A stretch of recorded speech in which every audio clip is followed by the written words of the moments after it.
Résumé par ChatGPT de la question de l'ornement, développé dans mon mémoire de diplôme d'architecte, par Radu Popovici. L'une des grandes ruptures introduites par l'architecture moderne concerne la question de l'ornement.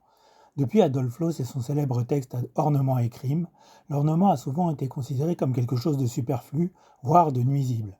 L'architecture moderne a progressivement cherché à s'en débarrasser au nom de la rationalité, de la fonction ou de la vérité constructive. Pourtant, lorsque l'on observe l'histoire de l'architecture, un fait étonnant apparaît. Toutes les grandes civilisations ont produit des architectures richement ornées. L'Égypte, la Grèce, Rome, le Moyen Âge chrétien, le monde islamique, l'Inde, la Chine ou encore les civilisations précolombiennes ont toutes accordé une place importante à l'ornement.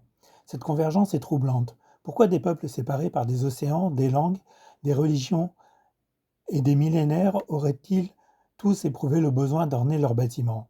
Pour ma part, je ne crois pas qu'il s'agisse d'un hasard. Je pense que l'ornement répond à un besoin humain profond. Il enrichit notre expérience sensible, nourrit notre imaginaire et contribue à humaniser le monde construit. Un bâtiment orné n'est pas seulement un objet fonctionnel. Il devient porteur de signification, de symboles et d'émotions.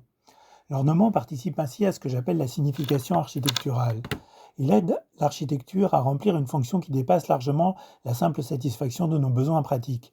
Il contribue à donner du sens à notre présence dans le monde. Lorsque je parle de l'ornement, je ne pense pas seulement à la décoration appliquée sur les façades. Dans mon mémoire, j'écris que la colonne est peut-être l'ornement le plus digne. Pourquoi? Parce que la colonne n'est pas simplement un motif décoratif. Elle possède à la fois une fonction constructive, une valeur symbolique et une puissance expressive. Elle participe à l'ordre général du bâtiment tout en lui donnant une présence humaine et monumentale. Par son aspect et sa hiérarchie pied, corps, tête, elle contribue à l'anthropomorphisme et donc à la perception de l'ordre naturel et cosmique sur lequel sont construits aussi les êtres humains. L'ornement est d'ailleurs indissociable d'autres principes que l'on retrouve dans les grandes architectures du passé: la proportion, la symétrie, la répétition, la hiérarchie ou encore l'équilibre. Ensemble, ces éléments constituent un langage capable de produire de la beauté, de la dignité et un sentiment d'ordre. À mes yeux, l'ornement n'est donc pas un luxe facultatif. Il est l'un des moyens par lesquels l'architecture établit un lien entre l'homme, son imaginaire et le monde qui l'entoure. Sa disparition progressive au cours du XXe siècle ne représente pas seulement un changement de style. Elle révèle peut-être une transformation plus profonde de notre rapport au sens, à la beauté, à la dimension spirituelle de l'existence.